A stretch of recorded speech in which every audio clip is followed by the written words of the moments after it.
Hey everyone, this is Courtney, Roland, and Mark Passwaters here from AggieYell.com. We are trying out our first podcast, so bear with us. But there's so much to talk about with week one of the college football season. 2 days away now? Mm-hmm. 2 days away.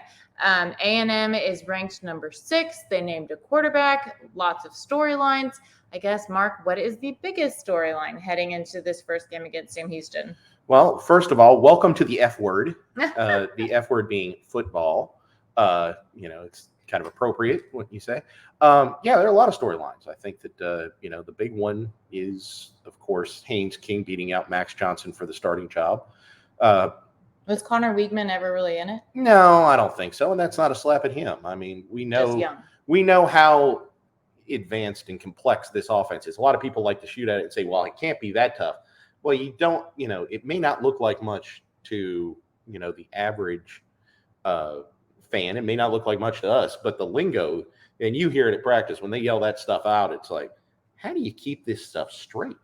And it's 25, 30 different plays, and you got to know the language for each one. It's not an easy task, and he was smart enough to know that, hey, I got to get in at the midterm and I got to skip baseball to try to learn all this.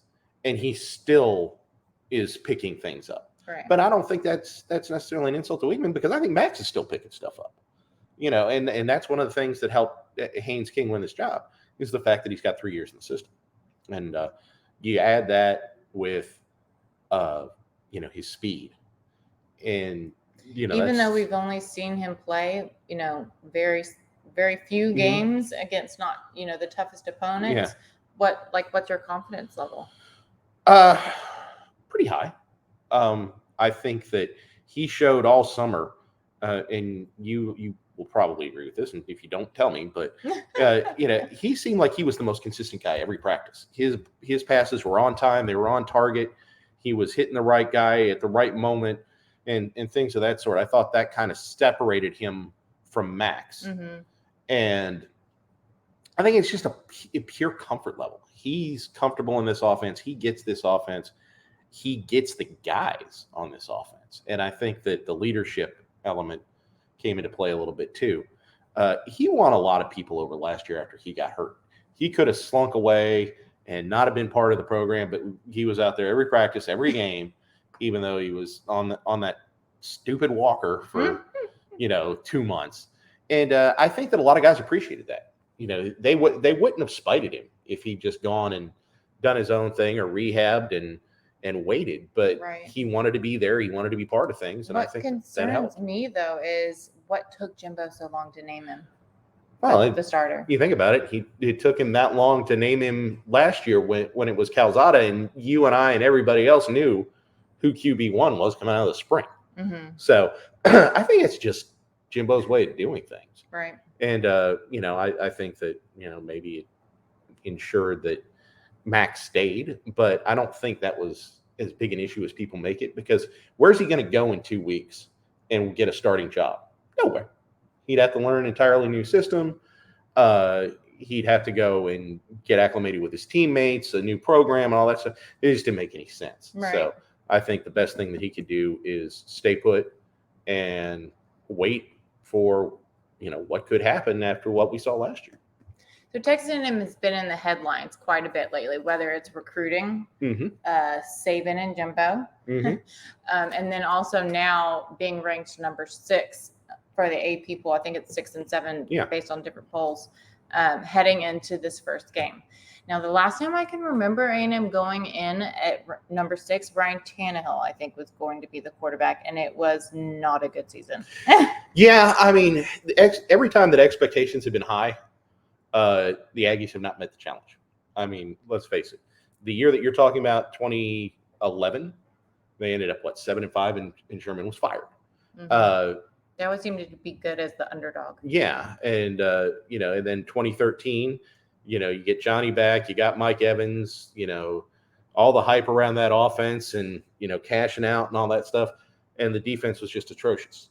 That was where recruiting really caught up with them, because they were running guys out there that had no business playing. I mean, you remember Hardrick Walker started the season opener in 2013 as a true freshman. And we saw Deshaun Hall, who was made generously 195 pounds, just getting beat up because they had no choice. They put him out there. And, A&M had to shoot it out with everybody, and it ended up not being possible.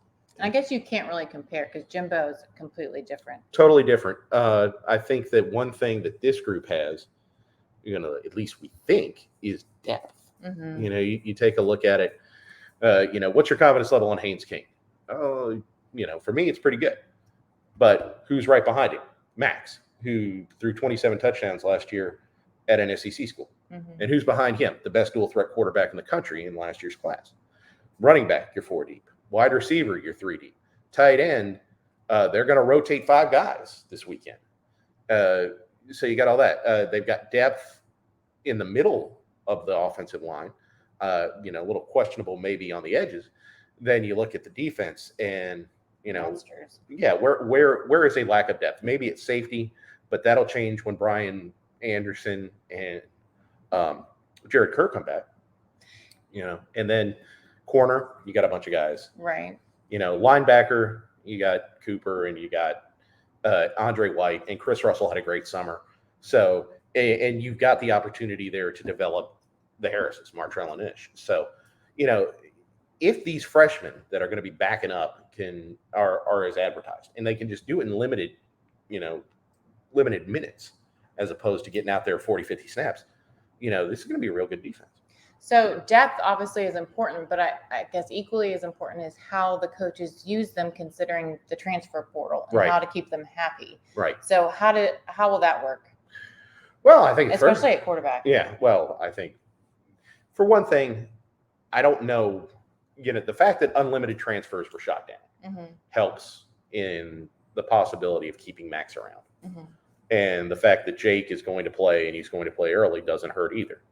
And there's still family relationships there. I mean, Jimbo is known Brad Johnson for forever. People forget Brad played at FSU under Bobby Bowden. So the ties go back. The ties go back that far to actually Brad Johnson, who ended up winning a Super Bowl, was a good quarterback with the Redskins, was a good quarterback with the Vikings, was largely a backup at FSU to a guy by the name of Casey Weldon. And, people forget that. But, the ties go way back. Jimbo recruited Max when he was at FSU. He recruited him immediately when he came to A&M. So there's some ties there. And I think that shouldn't be overlooked. Then you get a chance to develop Weidman. Eli Stowers will be back eventually, I think. They still got to find a quarterback in the 2023 class. And Malachi Nelson, if you're watching, hi. Hey, what's the latest there? Yeah. Do you think keeping Connor Weidman in the race helped with that? I don't think it hurt.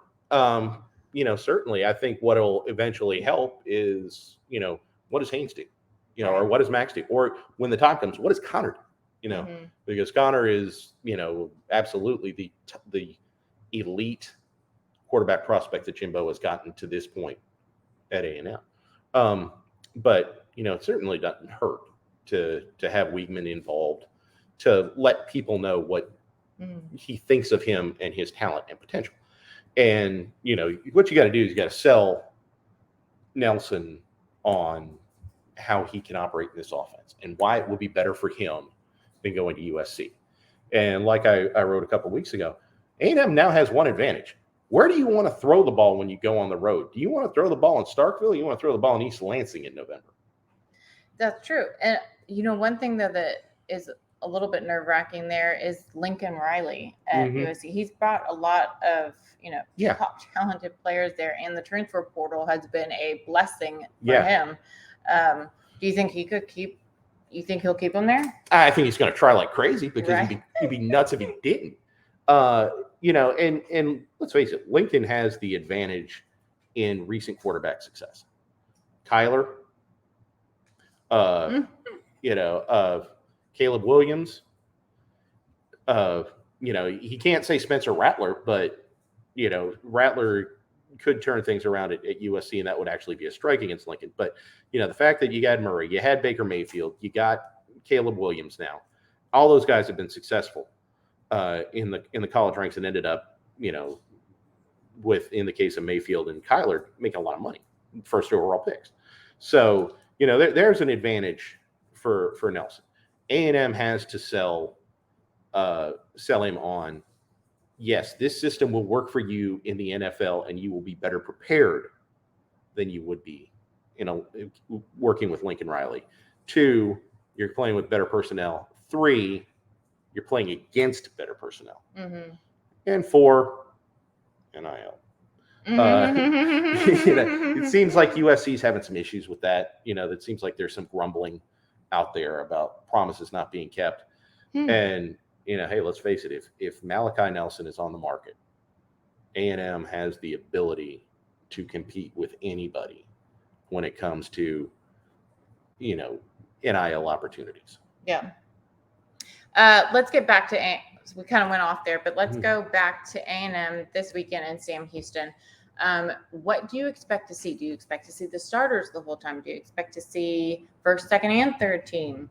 And Sam Houston, people have been, playing up the fact that they've won, championships. Right. Obviously at a different level, but it's not like they're bad. Winning the FCS national championship is great, but being an FCS national champion makes you roadkill for a top 5 FBS team. That is how it is. I mean, isn't the point? Is it what the point spread is like by 6 touchdowns or something? I can't even find a line. And when they don't throw a line out there, it's usually, this is going to be nasty. I think the other day I heard 6 touchdowns, which sounds like a lot. Yeah. I mean, a lot of places in Vegas won't touch an FBS against an FCS team. Yeah. And I haven't seen a line on this one. So, I think 35 points would be where I'd start. But, God knows I'm not a gambling guru, even though I will be bringing back One a Bet here tomorrow. So, you can make fun of my terrible picks again. But, I mean, Sam has a problem here. Not only are they an FCS team transitioning to FBS, they're going to go into Conference USA next year. They got an awful lot of new dudes. I mean, a lot of new guys. I mean, I was putting together the matchup today, and they're probably going to have a new quarterback who was at Georgia Tech last year. They're going to have a new running back who was at Oklahoma State last year. They've got a tight end who was at Davidson last year. One of their offensive linemen, I think, was at Colorado State. And then you go to the other side of the ball, and it's the same situation. Most of their front 4 was playing somewhere else last year. Most of them were playing FBS. I mean, you're talking TCU, SMU, Colorado State again. But still, how long is it going to take these guys to mesh? Some of these guys only came in at the midterm, and they're just like, okay, you're a starter. Right. So I don't know. I think that, they're going to be a very good WAC team. If they were eligible for the FCS playoffs, I think they'd be, one of the final 4. But in terms of playing A&M, and they had national championship teams going and lose to LSU 62-0. So right. Speaking of both sides of the ball, back to defense. Do you think we'll see a different defense under Durkin than we did Elko? That's a good question. I think that the base defense will remain the same for the most part. But what I do think you'll see different is adjusting off it. How much did we see Mike Elko alter off of a 4-2-5? Mm-hmm. Maybe every now and again a 3-3-5. A couple of times his first season we saw a 4-3. Outside of that, it was almost same personnel unless somebody was tired. They ran the 4-2-5, and that was it.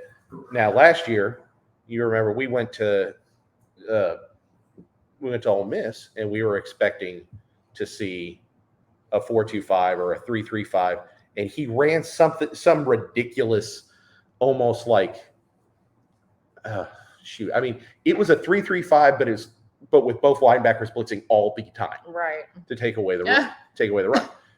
And the week before that, they played Liberty, and he basically ran a 4-1-6. I mean, it was crazy. 1 linebacker and 6 defensive backs to go after Malik Willis. So this is a guy who is willing to alter his personnel when it's not that good, right? Like it was at Ole Miss. Now, what's he going to do with the personnel he's got at A&M? That's true. So a few other things I wanted to touch base on. Obviously, it's probably not the biggest recruiting weekend, but once you get past Appalachian State, you get into the meat of the schedule. Miami, Alabama, Arkansas, all of that. First of all, let's move to that and then recruiting. Right. After these two first games, how would you project, I guess, A&M's season? I mean, those are some pretty tough teams to go against right off the bat after coming off of these two, but I guess it's good, like, practice. Yeah. Well, I mean, Appalachian State is a great game to have because they are the defending Sun Belt champion. They are a good team. They're a solid FBS team. You should beat them.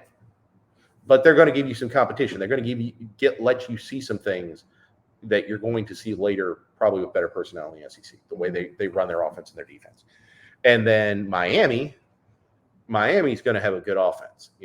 A&M should absolutely batter them, when their defense is out on the field.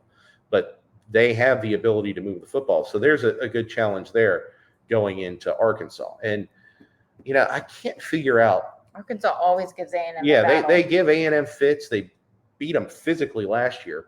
You just take a look at that team. They just lost an awful lot, especially on defense. A lot of their secondary is now wearing purple and gold. They just got up and left and went down to Baton Rouge. There's a lot of turnover on that team, especially on defense. And I think they lost something like 29 seniors. I mean, it's insane. They're still figuring out their wideouts. Their offensive line is going to be very good. I think that's the centerpiece of that. But defensively, they've got an awful lot of different moving parts they got to figure out. And if A&M can do what they're supposed to do, they should just flip the script on what Arkansas did to them last year. Go right at them. Just hit them on the ground, and see if Arkansas can hold up. So you mentioned LSU. So at one point, I do want to get to Brian Kelly. I still want to get to recruiting, but let's get to Alabama. Okay. Is that the game of the year? I think so. I mean, it depends more on what A&M does in its early games as opposed to Alabama, because their schedule is lighter than A&M's coming out. Who does Alabama start with? Jeez, it's a cupcake. Yeah. I can't even remember. It's not Mercer, because Mercer's playing at one of the. Yeah, they're playing Auburn. Oh, okay. So, but I think they're going to be, they're going to be looking for revenge. They're going to be looking for blood. And that's exciting. it is. Hey, CBS didn't pick their last primetime game for October the 7th for nothing. They're going to be there, and it's a huge opportunity for A&M. I mean, you go in there and somehow not, you want to give a good showing at the very least, but if you go in there and beat those guys, the world is your oyster. I mean, who's going to stop you? Right. I mean, time will tell, but it almost seems like, Alabama in the past, it seems like they've been way up here and everyone else is down here and you're just kind of looking up to them. Now it doesn't seem that way so much. I don't know if that's because of the recruiting that's been taking place and A&M like getting, the best recruiting classes lately, the past few years, like 4 years? But do you see them more on an even playing level? I think it's getting closer. One thing that Alabama did this offseason is they manipulated the transfer portal extremely well. I mean, as well as anybody ever has. We don't really like what we've got at running back. Okay, we'll go get Jahmyr Gibbs from Georgia Tech. We're a little shorthanded at corner. Okay, Eli Ricks from LSU. Vandy had one good player, their left tackle. Where is he now? Starting a left tackle for Alabama. They got a wide receiver from Georgia. Everywhere where they had a shortfall, they found somebody. And, it's like picking my fantasy football exactly. team. Thanks for nothing, Nick. By the way, they start with the Aggies. They start with Utah State. So, okay. They did a great job with the transfer portal. They did have the number 2 class behind A&M. They are off to a fantastic start in 2023 recruiting. And, hey, when A&M beat them in 2012 in Tuscaloosa. They replayed that game in their weight room all off season. Did they really? Yeah. Oh my God. You telling me they're not sick and tired of Anais Smith going over the middle, or Zach Calzada, hitting the deep ball late and Seth Small finishing them off? Yeah, they're out for blood. Yeah. And A&M has to be that way too. Yeah, A&M's got to match it. So moving from Alabama, another big opponent of A&M's, LSU. Right. Brian Kelly. Do you think he's going to have success at Louisiana? Well, I don't know. Well, I just don't know. Is that better than his version of a Louisiana accent? Oh, that's so funny. I'm curious. He's off to a great start with 2023 recruiting as well, which doesn't help. But that team, much like Sam, that you're going to need a flip card to figure out who these guys are. And there's so many changes to that team, and the offensive line went good last year. It's not going to be good this year. Running back, they're still kind of questionable. Jaden Daniels, who's probably going to be the starter there, wasn't that good at Arizona State. What's he going to do at LSU? Defensively, they got some dogs up front, with Mason Smith and guys like that. They're going to be very tough to run on. But the secondary, it's like Arkansas light. You got Brooks over there and Fouche's over there, and just a lot of familiar faces. But losing Eli Ricks, they lost a couple other guys. There's just an amazing level of turnover there, and I don't know if you can turn that around in a year. Mm-hmm. And I just wonder, for some reason, I'm not there every day covering their team, but for some reason, I just don't see Brian Kelly necessarily fitting in with, I guess, the players there, the atmosphere there. For example, like you just did the fake accent, I don't know if that meshes well. Well, I think winning cures all. True. If you win some ball games, then everybody's on board. Yeah, nobody cares if you're a carpetbagger. Nobody cares if you're from Boston or wherever he's from. On the other hand, if they get off to a slow start, he doesn't have the Ed Orgeron, Cajun Mafia to fall back on. He's got nothing. He's out there on his own. And that's not going to be easy for him if he doesn't get off to a good start. On the other hand, if they exceed expectations, they won't care. He can use whatever accent he wants. You win ball games, people love you. So let's move to recruiting. We can't go through every single game right now. Mm-hmm. But to recruiting, Hakeem Williams, he is set to announce on September 23rd. I still like the Aggies, mm-hmm. But I know Florida State has made up huge ground. I know that he's going to be at Florida State mm-hmm. this weekend, or going to see their game this weekend. They're FSU's playing in New Orleans, right? Yeah. Yeah, they're starting with LSU. Interestingly enough, that'll be a very interesting game to see where those two programs are. Who's Ohio State playing? Notre Dame. Oh, that'll be a good one. That will be a good one. But I'm kind of intrigued to see, where they stand going in there. Both teams, really. Mm-hmm. But will Williams visit FSU before he decides? Yeah. But is he going to visit A&M before he decides? The answer to that is also yes. He's supposed to be in for the Miami game. Oh, okay. On the 17th. And, that's going to be a night game. People are going to be one of the biggest recruiting weekends, and it's their first big game for A&M. Yeah. Out of conference game, and a lot of recruits coming in. I had marked down Isaac Smith I know he's locked in for an official visit that weekend. Yeah. So so the opportunity is there for them to really lock him down on the 23rd, and the way that they're slow playing some receivers like Adam Hopkins, who I don't even think that they're seriously after anymore. After he would have committed earlier in the spring, I think that they feel real good about their chances at this point. Latest with TJ Shanahan. Thoughts? Anytime. Really? Yeah. I think that A&M has put themselves not just in the catbird seat, but they've shut the door on everyone else. I mean, barring something surreal happening, I think that A&M has put significant distance between themselves, Georgia, and LSU. And just talking with Shanahan, he seems very confident in A&M. Yeah. It seems natural. It seems easygoing for him. Like he seems confident and like peaceful about making a decision like that. Yeah, I think that location, the proximity to his family helps, now that they're in Austin. But I think that he just likes how they operate. I think he likes the fact that they run the football. And he can look at guys like Bryce Foster, Deuce Fothery, even I think by the end of the season, we'll see some of Cam Dewberry. Yeah. He can see these guys going out there and playing. And they've had success with physical interior alignment. And, we've seen him at camps and, in action already this year. I mean, there aren't very many guys in high school football anywhere that are more physical than TJ Shanahan. Right. I mean, he will beat you. Yeah, he's a beast.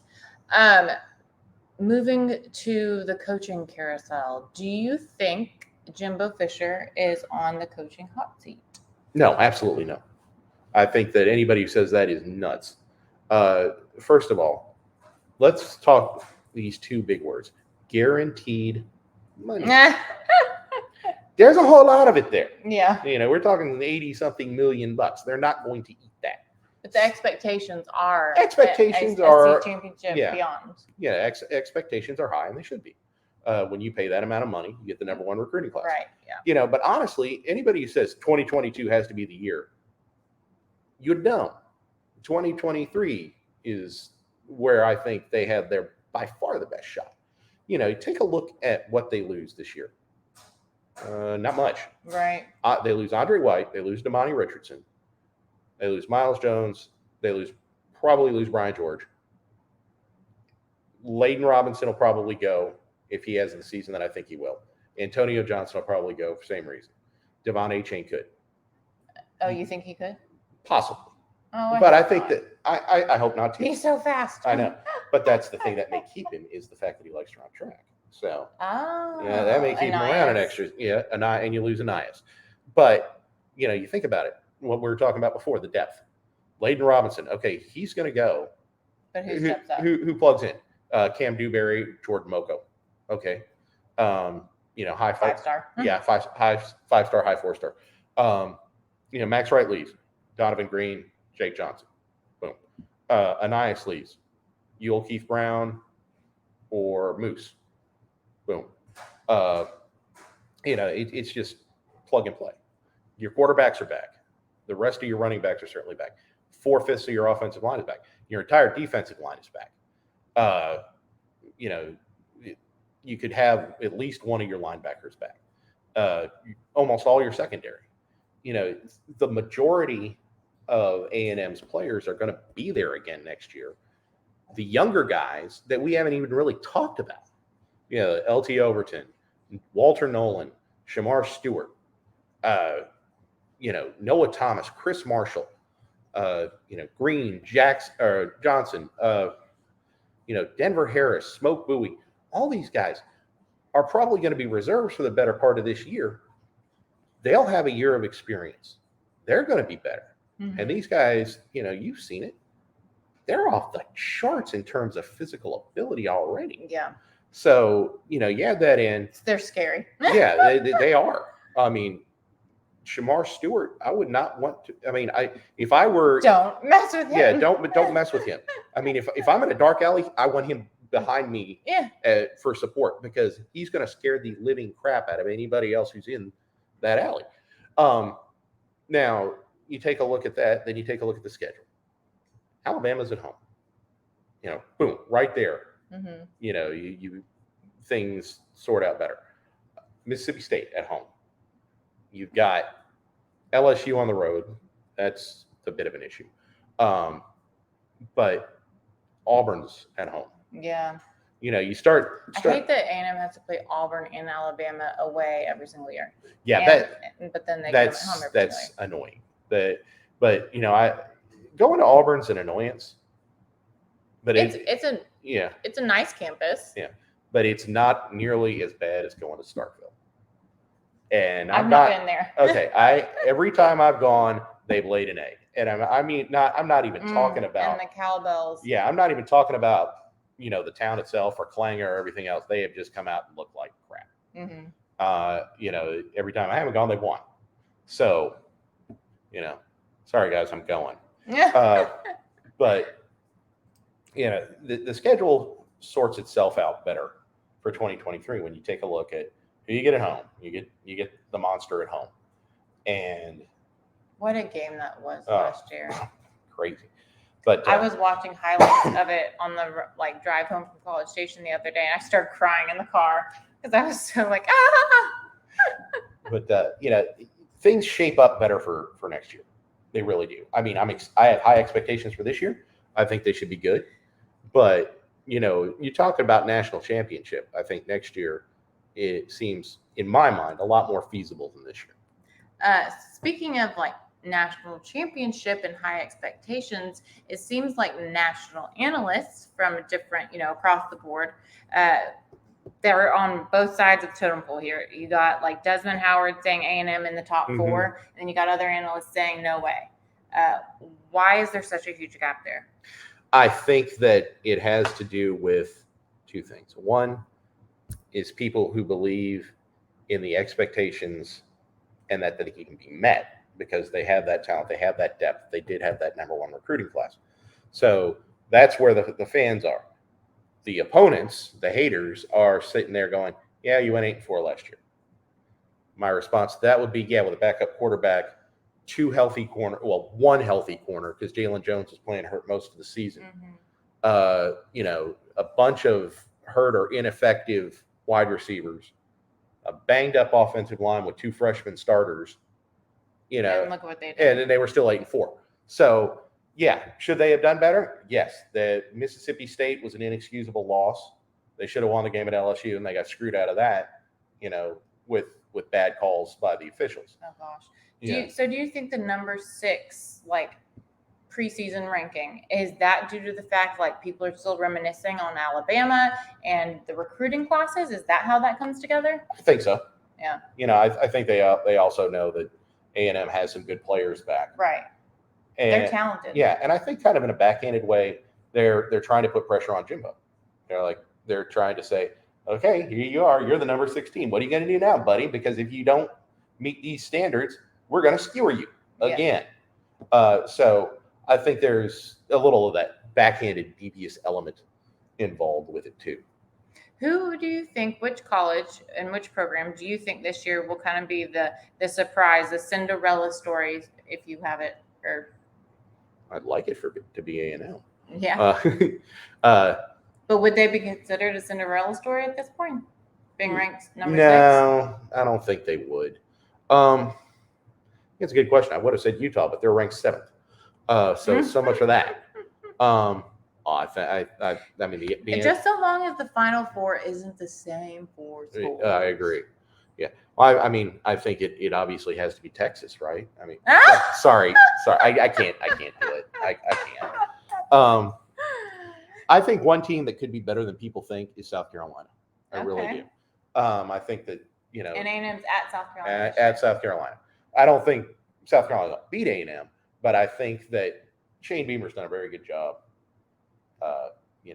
And it's been quiet. Yeah, but it's been quiet, but it's been very efficient. You take a look at it, it's like nobody thought they were going to get Spencer Rattler. They did. Right. And then they got Austin Stogner, the tight end, to go with him. They had a pretty good recruiting class. He's having a pretty darn nice recruiting class for 2023. They still have some holes. I don't think they have a whole lot at wideout, which is an issue. Their offensive line isn't very good, but their quarterback play was absolutely terrible last year. Their offensive line was absolutely terrible last year. Their defensive line wasn't very good. They still won.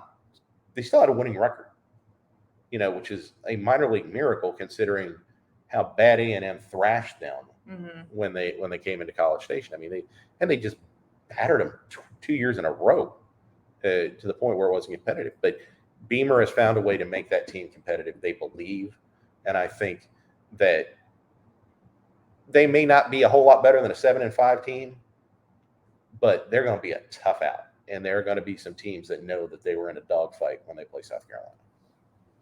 Okay, well, that will be fun. I guess one game at a time is what coaches say. Absolutely. Well, I'm going to start wrapping this up because I'm hungry. But we just wanted to let you guys know that next week we will be sending out a link, and just check on the boards for that, and I'll update everyone so that way you can come in the podcast with us. We'll do it live, and you can ask questions. You can give us your opinions. So we would love for you guys to join, and I'll be posting all the updates and details for that on the board. So just tune into that. Yeah. And in the meantime, let's go beat the hell out of Sam Houston State. Absolutely. Or Sam Houston, I said State. All right. Yeah. Yes. Absolutely. Did you notice in their game notes, they're like, you have to refer to us in a certain way. It is either Sam Houston or SHSU. It is not Sam Houston State. And I just thought, well, aren't we getting uppity? I know. Yeah, there was a day when you answered to anything. Just say my name. Exactly. Go win one national championship and look what happens. Well, guys, thank you so much. We hope to see you all next week, and definitely come with your questions, your opinions, because we would love to hear it. Absolutely. Courtney, Roland, and Mark Passwaters for AggieYell.com. Sweet. Yes, ma'am.